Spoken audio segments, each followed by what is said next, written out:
Salut les amis, heureux de vous retrouver pour une nouvelle vidéo actualité du Barça. On commence ce tour d'actualité avec la négociation entre Arsenal et le Barça en vue d'un match amical le 17 décembre. On ouvre la page Mercato. Il s'agit du dossier Alex Collado. En effet, le club d'Elche estime qu'Alex Collado a un salaire un peu trop élevé. Elche veut faire de l'espace dans sa caisse afin de recruter d'autres joueurs. Et pour ça, le Barça envisage de se débarrasser d'Alex Collado en le vendant. Et pour ça, ils ont promis 20% de remise sur le bénéfice de la vente d'Alex Collado.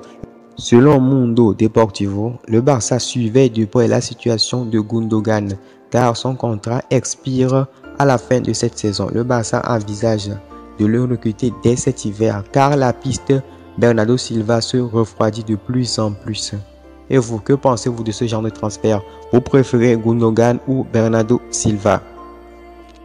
Après la Coupe du Monde, Gavi et Balde vont hériter respectivement des numéros 6 et numéro 12. Maintenant, Gavi et Pedri sont les numéros 6 et 8 comme Iniesta et Xavi l'ont été par le passé. On termine avec tous les joueurs qui ont été convoqués pour la Coupe du Monde, qu'il s'agit des joueurs du Barça proprement dit ou les joueurs qui ont été prêtés. On commence par les joueurs espagnols. Il s'agit bien sûr de Jordi Alba, d'Eric Garcia, de Sergio Busquets, de Pedri, de Gavi, de Ferran Torres et d'Ansu Fati. On a longtemps pensé que Alejandro Balde pouvait être sélectionné, mais non, il n'a pas été sélectionné. Luis Enrique a préféré Jordi Alba et José Gaya. En tout cas, Alejandro Balde est encore jeune. Il a encore le temps de participer à plusieurs coupes du monde. On enchaîne avec Christensen avec le Danemark, Araujo avec l'Uruguay. Malgré sa blessure, je pense qu'il va disputer les troisièmes ou bien les matchs de huitième de finale, ça peut aller. Et Marc-André ter Stegen avec l'Allemagne,